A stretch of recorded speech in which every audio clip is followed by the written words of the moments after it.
All right, so now we're into week 9. And this week we're talking about a topic which will probably engage people a little bit more. And it's probably something that you've already thought about at least once or twice, even in passing. Um, and we're returning in a certain way to what we talked about during the first week. We're talking about arguments sort of in favor of or against the existence of God. More specifically, we're talking about an argument that sort of suggests that at least a particular type of deity cannot exist. And this is the so-called problem of evil argument. So this is a very, I guess, old, well-worn argument in philosophy. And you'll probably recognize it if you haven't already recognized it from just the name, you'll recognize it or something like it when I start getting into it. So there's this week and next week sort of form a unit. Next week we'll be talking about free will, and as you can see from the title of this, freedom here in terms of free will is one of the topics we'll be discussing. So hopefully you'll find this one interesting, and everyone will have some pretty clear opinions to start from about it. Let's go ahead and get into this. Okay, so as I said, the problem of evil is a very well-known, famous, long-standing argument in philosophy. And as I said, also it's an argument against a very specific conception of God, right? So this is almost exclusively targeted at a sort of philosopher's version of the Judeo-Christian, or the Abrahamic God. And this specific conception involves God having at least three specific qualities. And those qualities, those characteristics are omnipotence, omnibenevolence, and omniscience. So when you see sort of specific characterizations of God in sort of Western philosophical literature, you will very often see these three terms brought up. And omnipotent simply means being all-powerful, right? Omni is a prefix meaning all, potent meaning sort of powerful, so all-powerful. Omnibenevolent, again, benevolent is, sort of means good, so omni, all, good. And then sort of scient there, that suffix comes from the same root as science does, and it's about knowledge, right? So omniscient is all-knowing. So the problem of evil relies or tries to use this conception of God, as it were, against itself to prove that that such a creature, such a being cannot exist. And then the counter arguments to the problem of evil are usually referred to as theodicies. And these are usually Christian apologetic arguments which attempt to defend the existence of God and the goodness of God in the face of the existence of evil. So when I say an apologetic argument, I mentioned this again in week 1 when we were talking about the Kalam argument. Apologetics is sort of a field of like religious scholarship in which sort of objections and difficulties either from outside of the religious community or within the religious community, difficulties, objections to sort of the scriptures that are relevant or the morals or whatever are kind of dealt with in an intellectual fashion by sort of trying to argue against them, undermine these objections, so on and so forth. So we will look at the problem of evil, and then we will look at a particular theodicy aimed against the problem of evil. So here's the problem of evil argument in one fairly straightforward articulation. Premise 1. God is omnipotent, omniscient, and morally perfect. So morally perfect is here standing in for omnibenevolent. They're supposed to mean more or less the same thing. If you are all good, then you are morally perfect. Premise 2. If God is omnipotent, then God has the power to eliminate all evil. Conclusion 1. God has the power to eliminate all evil. Premise 3. If God is omniscient, then God knows evil exists. Conclusion 2. God knows that all evil exists. Premise 4. If God is morally perfect, then God has the desire to eliminate all evil. Conclusion 3. God has, that should be desire in conclusion 3 here.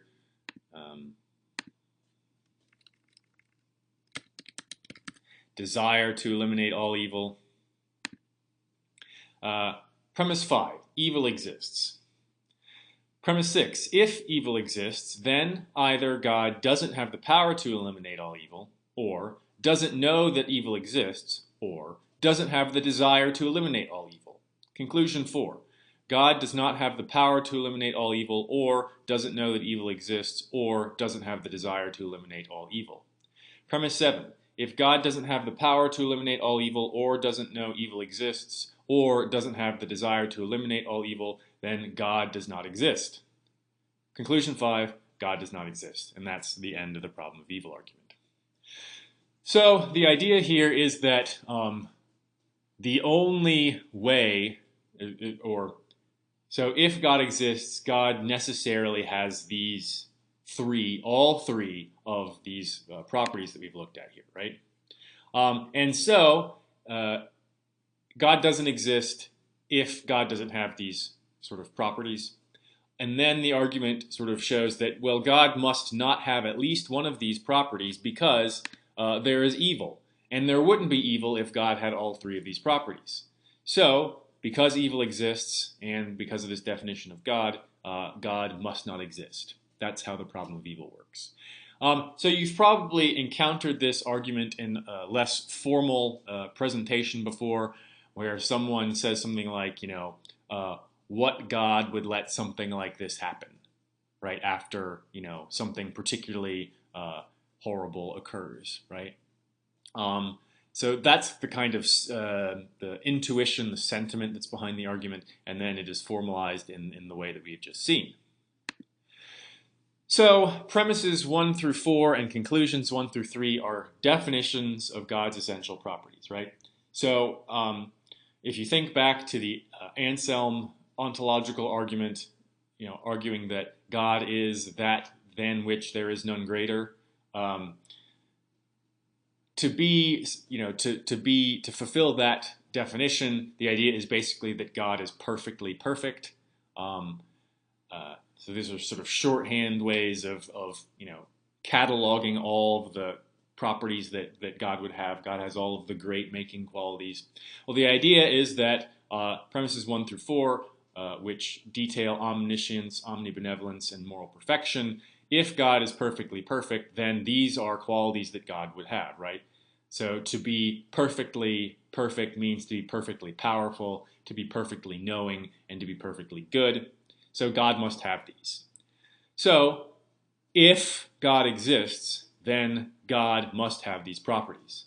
So again, remember that the ontological argument sort of requires that the only being which necessarily exists is the being which is necessarily perfect, which is entirely perfect. Because part of being entirely perfect is, of course, existing, according to that argument.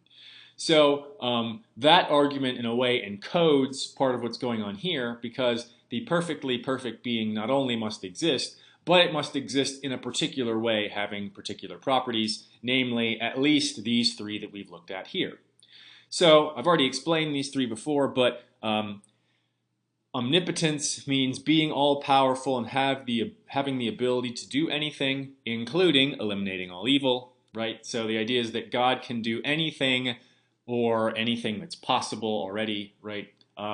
There is some, wrangling over exactly what omnipotence entails. Does it mean that God can do literally anything, even things which are, impossible, like even things which are logically contradictory? The way I've always put it is that to be omnipotent in this unrestricted sense would involve being able to both wear and not wear clothes at the same time, right? That's sort of like an idea of a contradiction. Does omnipotence require that you can do that kind of thing? Or does omnipotence just mean that you can do anything which is logically possible? Which one of those is correct doesn't really matter here. Omniscience is being all-knowing and means knowing all facts, or being able to discover them at will, including the existence of evil. There's a bit more of a substantial discussion about what omniscience entails. Does it mean that you already know everything? That you sort of always know everything? Or does it mean that you could discover anything at any time that you wanted? You don't actually have to know it right now. What sorts of things? So I phrase it here as knowing all facts. Is that the correct way of putting it? So again, there's a significant amount of sort of dispute about what exactly omniscience would entail, but it doesn't really matter here for our purposes what exactly it means. Whatever it means, it would mean that God has the ability or the actual possession of the knowledge that evil exists. Finally, moral perfection, or as I put it, omnibenevolence. Being morally perfect means not possessing any bad moral qualities and wanting no such qualities to be exemplified anywhere. So this one, the definition of what it takes to be morally perfect, this one actually makes a big difference with regard to the argument. So you can see there's two separate clauses or two separate features that I've put in here. Means not possessing any bad moral qualities, and further, wanting no such qualities to be exemplified anywhere. It's not clear that those two things have to go together. And so there's a little bit more wiggle room with moral perfection, and indeed, the counter-argument that we look at later will sort of point this out. But for the time being, we'll just take these three qualities as they're stated. Evil exists. So this is premise 5, and this is supposed to be sort of obvious, straightforward, beyond debate. So bad things happen, right? Now, different versions of the problem of evil focus on different types of evil, right? And which type of evil is focused on makes a big difference to the sort of persuasiveness of the argument and sort of to the way that you might counter that argument. So 3 general categories of evil that we might talk about, and at least the first 2 are very common in this type of argument. Talk about natural evils, and so these are evils which are sort of not caused by human activity. The paradigmatic examples are things like natural disasters, tornadoes, hurricanes, earthquakes, volcanic eruptions, epidemics, famine, so on and so forth. Now, some of these things might be in some way human caused. So obviously, there's certain extents to which a famine could be caused by bad agricultural practices. Epidemics could be caused by bad hygiene practices. Now, I mean, obviously, the existence of a particular pest that destroys a crop, the existence of a particular pathogen, those are not necessarily caused by humans, although they could be. So, for instance, antibiotic-resistant bacteria, those are sort of, again, not sort of intentionally caused by us, but we do cause them through overprescription of antibiotics and that kind of thing. We don't cause the pests that destroy crops to exist, but agricultural practices, sort of monocropping, can make it so that a particular area is less resistant to these pests, so on and so forth. So we want to sort of push aside that kind of notion, right? We want to push aside particular disasters which may be in some way caused by human activity. So this particular hurricane season, there's a lot of talk about climate change being involved in the strength and number of the storms. That may be, but no doubt there are some natural disasters which are not remotely sort of caused by human activity. Think about volcanic eruptions, something like that. Meteors from space, right? So let's think of that one. some sort of meteorite or asteroid impacting the planet, there is no way at all that that could be tied to human activity. So let's take that as our paradigm of natural evil. So that one's a bit more difficult to use because that doesn't really happen to human beings, at least in recorded history, that's caused a great deal of trouble. But we can imagine, what if an asteroid hit the planet and impacted a major city and then killed a whole bunch of people? Well, no one did anything to make that happen, so that's a natural evil, okay? Evil actions, that's more straightforward. People doing bad stuff, murder, torture, so on and so forth. And then, so those are the sort of straightforward categories. The less straightforward category is this technical one, unnecessary, avoidable evil. And this is as I say, a term of art, a piece of jargon, which is used by people running more sophisticated problem of evil arguments or refutations of the problem of evil. I think, if I remember correctly, this particular phrase is taken from an argument by a philosopher from Notre Dame, Robert Audi, who's very well known in moral philosophy. And so he runs the problem of evil saying, and he's actually arguing against the problem of evil, saying that, it would only be a problem if unnecessary, avoidable evil existed. And we will again look at what that might mean in the next argument here in the presentation. So when we say that evil exists in premise 5, we mean something, one of these things, right? An evil which proves that God doesn't have one of the properties in question. So, excuse me.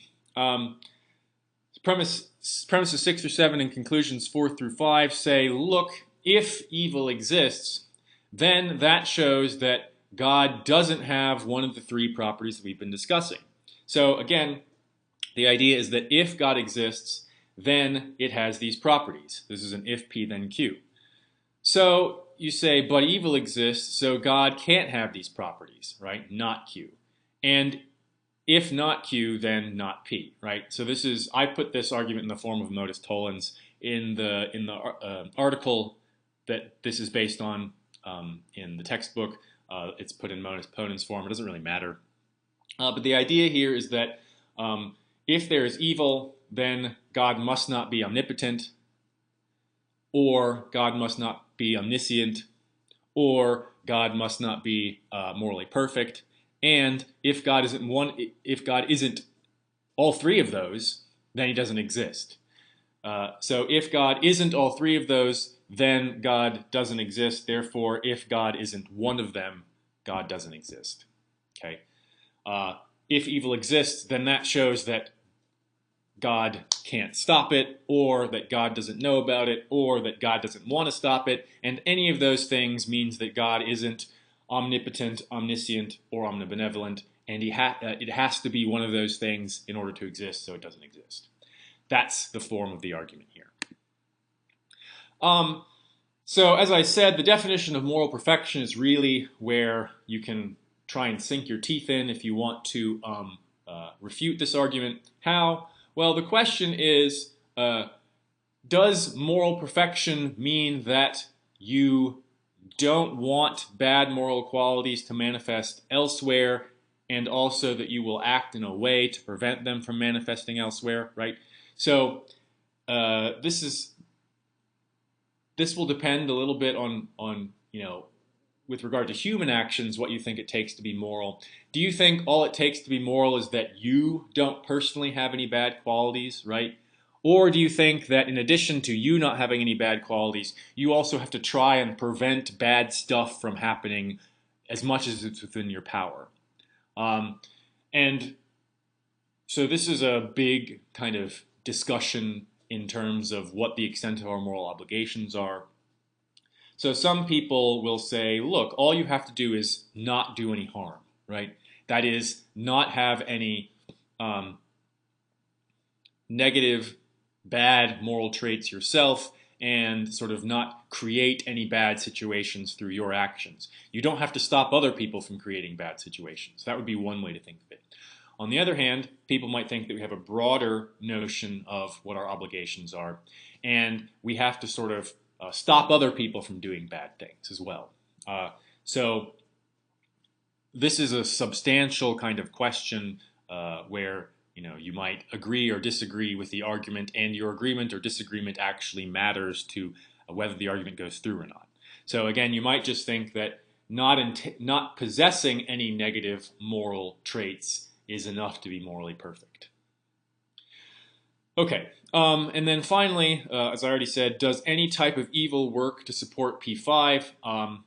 And that's the question that most responses to the problem of evil focus on. They say, they sort of admit that there is evil, but they say that the type of evil which exists doesn't in fact show that God is not perfect or that God doesn't exist, something like that. And that's what we go on to when we look at the second argument in this presentation. Now, finally, one thing to note is that this argument doesn't support, as I call it, full-blooded atheism, right? So all it tells us is that a particular entity doesn't exist. That is the perfectly perfect entity. It tells us that that thing doesn't exist because evil exists. Now, of course, some not entirely perfect divine entity might still exist. So some kind of evil God could exist, right? If there is an omniscient, omnibenevolent, and sort of perfectly evil God, well, maybe that thing doesn't exist either because there's good in the world, right? So there's some kind of perhaps indifferent God that could exist still, even if the problem of evil argument goes through. So it doesn't totally support the idea that there is no divine being. It again targets a very specific type of God or conception of God and says, well, that thing can exist. So it is a slightly more limited argument than people give it credit for. Often the idea is that, well, if there is any divine being at all, it has to be this Abrahamic God, and that thing has to have these qualities. That's a little bit of a narrow view on things. There have been other conceptions of divine beings, many of them, which don't involve this notion of perfection. And so this argument doesn't touch any of those hundreds of other conceptions. So this is an influential conception of God, which is sort of shared by a large number of people, but it's not the only one out there. So we'll start in the next part of this lecture on the one of the defenses, one of the theodicies, one of the ways of trying to refute this problem of evil argument, and we'll discuss how well that one works out.